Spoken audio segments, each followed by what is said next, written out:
Tech ലോകത്തു നിന്നുള്ള വാർത്തകളിലേക്ക്. സഞ്ചാർ സാഥി പോർട്ടലിന്റെ സഹായത്തോടെ നഷ്ടപ്പെട്ട 3 ലക്ഷത്തിൽ പരം മൊബൈലുകൾ തിരിച്ചെടുക്കാൻ കഴിഞ്ഞതായി ടെലികമ്മ്യൂണിക്കേഷൻ വകുപ്പ്. മോഷ്ടിക്കപ്പെട്ട ഉപകരണങ്ങളെക്കുറിച്ച് പ്ലാറ്റ്ഫോമിൽ റിപ്പോർട്ട് ചെയ്തവർക്ക് സൈബർ സെല്ലിൽ നിന്നും ലോക്കൽ പോലീസിൽ നിന്നും വേഗത്തിൽ സഹായം ലഭിച്ചുവെന്നും അധികൃതർ അറിയിച്ചു. മൊബൈൽ മോഷണവും സൈബർ തട്ടിപ്പുകളും കണ്ടെത്താൻ സഹായിക്കുന്ന പോർട്ടലാണ് സഞ്ചാർ സാഥി. നഷ്ടപ്പെട്ടതോ മോഷ്ടിക്കപ്പെട്ടതോ ആയ ഫോണുകളെ സംബന്ധിച്ച് റിപ്പോർട്ട് ചെയ്യുന്നതിന് പുറമെ ഒരാളുടെ പേരിൽ എത്ര സിം കാർഡുകൾ രജിസ്റ്റർ ചെയ്തിട്ടുണ്ടെന്ന് അറിയാനും കഴിയും. തട്ടിപ്പ് കോളുകളും സന്ദേശങ്ങളും റിപ്പോർട്ട് ചെയ്യാനും പോർട്ടൽ ഉപയോഗിക്കാം. കഴിഞ്ഞ 1.5 വർഷത്തിനിടയിൽ തട്ടിപ്പുകളുടെ പേരിൽ കേന്ദ്ര ടെലികോം വകുപ്പ് റദ്ദാക്കിയത് 2,75 ലക്ഷം മൊബൈൽ കണക്ഷനുകളാണ്. സഞ്ചാർ സാഥി പോർട്ടൽ തുടങ്ങിയ ആദ്യ വർഷം മാത്രം 1,58 ലക്ഷം സിം കാർഡുകളാണ് റദ്ദാക്കിയത്.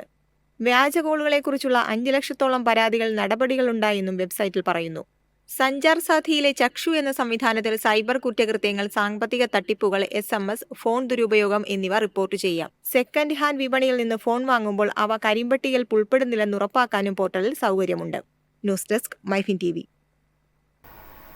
ഇലോൺ മസ്കിന്റെ സ്റ്റാർലിങ്കിന് പാകിസ്ഥാനിൽ പച്ചക്കൊടി. സാറ്റലൈറ്റ് ഇന്റർനെറ്റ് നൽകുന്നതിനായി കമ്പനിക്ക് സർക്കാർ താൽക്കാലിക NOC നൽകി. പ്രധാനമന്ത്രി ഷഹബാസ് ഷെരീഫിന്റെ നിർദ്ദേശപ്രകാരമാണ് തീരുമാനം.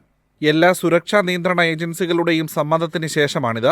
രാജ്യത്തെ ഇന്റർനെറ്റ് സേവനങ്ങളും IT അടിസ്ഥാന സൗകര്യങ്ങളും മെച്ചപ്പെടുത്തുന്നതിനുള്ള ഒരു വലിയ ചുവടുവയ്പ്പാണിതെന്നും പാകിസ്ഥാൻ IT മന്ത്രി ഷാജ ഫാത്തിമ പറഞ്ഞു. കഴിഞ്ഞ വർഷം പാകിസ്ഥാനിൽ സേവനം ആരംഭിക്കുന്നതിന് സ്റ്റാർലിങ്ക് അപേക്ഷിച്ചിരുന്നു. വളരെ കാലമായി അനുമതിക്കായി കാത്തിരിക്കുകയായിരുന്നു കമ്പനി. ഗാർഹിക ഉപയോഗത്തിനുള്ള സ്റ്റാർലിങ്ക് പ്ലാനിന്റെ വില പാകിസ്ഥാൻ രൂപ പ്രതിമാസം 6,800 മുതൽ 28,000 രൂപ വരെയാകാൻ സാധ്യതയുണ്ട്. ഇതിൽ ഉപയോക്താക്കൾക്ക് 50 മുതൽ 280 Mbps വരെ വേഗത ലഭിക്കും. ഇതിനു പുറമെ സ്റ്റാർലിങ്ക് സേവനം ലഭിക്കുന്നതിനാവശ്യമായ ഹാർഡ്വെയറിന്റെ വില 97,000 പാകിസ്ഥാൻ രൂപയാകാമെന്നും സൂചനയുണ്ട്. ഇത് ഏകദേശം 30,000 ഇന്ത്യൻ രൂപ വരും. അതേസമയം വാണിജ്യ ഉപയോഗത്തിന് സ്റ്റാർലിങ്ക് സേവനം കൂടുതൽ ചെലവേറിയതാകാനാണ് സാധ്യത. 100 മുതൽ 500 വരെയുള്ള Mbps വേഗതയ്ക്ക് വാണിജ്യ ഉപയോക്താക്കൾ പ്രതിമാസം 80,000 മുതൽ 95,000 പാകിസ്ഥാൻ രൂപ വരെ നൽകേണ്ടി വരും. ഇൻസ്റ്റാളേഷനും ചെലവേറിയതായിരിക്കുമെന്നുമാണ് സ്ഥിരീകരിക്കാത്ത റിപ്പോർട്ടുകൾ. News desk MyFin TV. 5G വിവരസാങ്കേതിക രംഗത്ത് വൻ വിപ്ലവം സൃഷ്ടിച്ച ഇന്ത്യ. 2022 ഒക്ടോബർ മുതൽ 25 കോടിയോളം മൊബൈൽ വരിക്കാർ ഇന്ത്യയിൽ 5ാം തലമുറ സേവനങ്ങൾ ഉപയോഗിക്കാൻ തുടങ്ങിയിട്ടുണ്ടെന്ന് കേന്ദ്ര സർക്കാർ പുറത്തുവിട്ട കണക്കുകൾ വ്യക്തമാക്കുന്നു.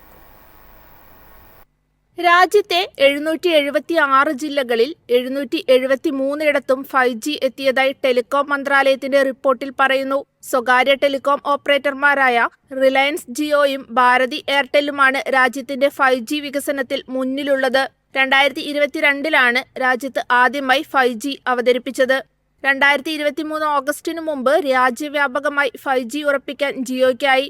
2023 ജനുവരിയോടെ എയർടെൽ 17 നഗരങ്ങളിലും 5G സേവനം എത്തിച്ചു. മറ്റൊരു സ്വകാര്യ കമ്പനിയായ വോഡഫോൺ ഐഡിയ പരീക്ഷണാടിസ്ഥാനത്തിൽ 5G മുംബൈയിൽ തുടങ്ങിക്കഴിഞ്ഞു. വരും ആഴ്ചകളിൽ മറ്റ് നഗരങ്ങളിലേക്കും വിഐയുടെ 5G എത്തും. മന്ത്രാലയത്തിന്റെ കണക്കുകൾ പ്രകാരം 5G ബേസ് സ്റ്റേഷനുകളുള്ള 8,451 ഗ്രാമങ്ങളുമായി ഉത്തർപ്രദേശാണ് മുന്നിൽ. തൊട്ടു പിന്നാലെ 6,910 ഗ്രാമങ്ങളുമായി മഹാരാഷ്ട്രയും 5,393 സ്റ്റേഷനുമായി രാജസ്ഥാനും 4,601 ഗ്രാമങ്ങളുമായി ബീഹാറും 4,521 ഗ്രാമങ്ങളുമായി പശ്ചിമ ബംഗാളും ഉണ്ട്. 2024 സെപ്റ്റംബർ വരെ ഇന്ത്യയിലെ മൊത്തം ഇന്റർനെറ്റ് വരിക്കാരുടെ എണ്ണം 97.15 കോടിയിലെത്തി. 92.78 കോടിയുമായി വയർലെസ് ഉപഭോക്താക്കളാണ് മുന്നിൽ. വയേർഡ് ഇന്റർനെറ്റ് വരിക്കാരുടെ എണ്ണം 4.36 കോടിയാണ്. വൈഫൈ വരിക്കാരുടെ എണ്ണം 7.23 ലക്ഷമായി വർദ്ധിച്ചിട്ടുണ്ടെന്നും റിപ്പോർട്ട് സൂചിപ്പിക്കുന്നു. അതേസമയം പൊതുമേഖലാ ടെലികോം കമ്പനിയായ BSNL 2025 ജൂണോടെ 5Gയിലേക്ക് കടക്കും.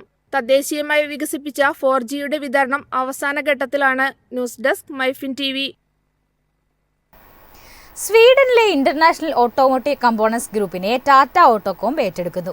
യൂറോപ്പിലെ ഓട്ടോമോട്ടീവ് മേഖലയിൽ സാന്നിധ്യം ശക്തമാക്കുന്നതിനായാണ് നടപടി.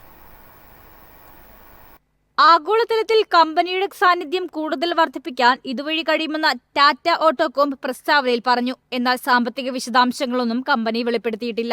$800 മില്യൺ വിറ്റുവരവുള്ള കമ്പനിയാണ് IAC സ്വീഡൻ ഓട്ടോമോട്ടീവ്. വ്യവസായത്തിനായുള്ള ഇന്റീരിയർ ഘടകങ്ങളുടെയും നിർമ്മാതാക്കളാണ്.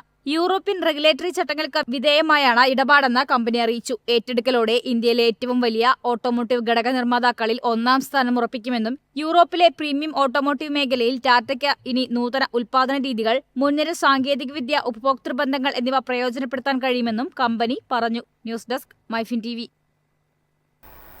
ഇരുചക്ര വാഹന സേവനമായ യൂബർ മോട്ടോയ്ക്കായി പുതിയ സുരക്ഷാ സവിശേഷതകൾ അവതരിപ്പിക്കാൻ യൂബർ AI അധിഷ്ഠിതമായ നൂതന സുരക്ഷാ ഫീച്ചറുകളാണ് കമ്പനി ഇന്ത്യയിൽ അവതരിപ്പിക്കുന്നത്. റൈഡർമാരുടെ സുരക്ഷ പരിഗണിച്ചാണ് കമ്പനിയുടെ പുതിയ ചുവടുവെപ്പ്. ആർട്ടിഫിഷ്യൽ ഇന്റലിജൻസ് സാങ്കേതിക വിദ്യയിലൂടെ ഹെൽമറ്റ് ധരിക്കാനുള്ള നിർദ്ദേശം, വനിതാ ഡ്രൈവർമാരെ പ്രോത്സാഹിപ്പിക്കുന്ന വിവിധ സവിശേഷതകൾ എന്നിവ ഉൾപ്പെടെയാണ് സുരക്ഷ വർദ്ധിപ്പിക്കുക. യാത്ര ആരംഭിക്കുന്നതിന് മുമ്പ് ഹെൽമറ്റ് ധരിച്ചിട്ടുണ്ടോ എന്ന് സ്ഥിരീകരിക്കാൻ നിർബന്ധമാക്കുന്ന ഒരു AI അധിഷ്ഠിത ഹെൽമറ്റ് സെൽഫി മുന്നറിയിപ്പ് ഊബർ അവതരിപ്പിച്ചു. ഇതിനു പുറമെ റൈഡർമാരെ ഹെൽമറ്റ് ധരിക്കാൻ ഓർമ്മിപ്പിക്കുന്ന ഹെൽമറ്റ് നഡ്ജസ് അറിയിപ്പുകളും ആപ്പിൽ ലഭിക്കും. ഇന്ത്യയിൽ 3000 സുരക്ഷാ കിറ്റുകൾ വിതരണം ചെയ്യുമെന്ന് ഊബർ പ്രഖ്യാപിച്ചു. ഈ കിറ്റുകളിൽ ഹെൽമറ്റുകൾ, റിഫ്ലക്റ്റിംഗ് ജാക്കറ്റുകൾ, സുരക്ഷാ സ്റ്റിക്കറുകൾ, മറ്റ് സുരക്ഷാ ഉപകരണങ്ങൾ എന്നിവ ഉൾപ്പെടും. ആദ്യഘട്ടമായി കേന്ദ്ര റോഡ് ഗതാഗത മന്ത്രി ഹർഷ് മൽഹോത്ര ഡൽഹിയിലെ ഉബർ മോട്ടോ ഡ്രൈവർമാർക്ക് കിറ്റുകൾ നൽകി.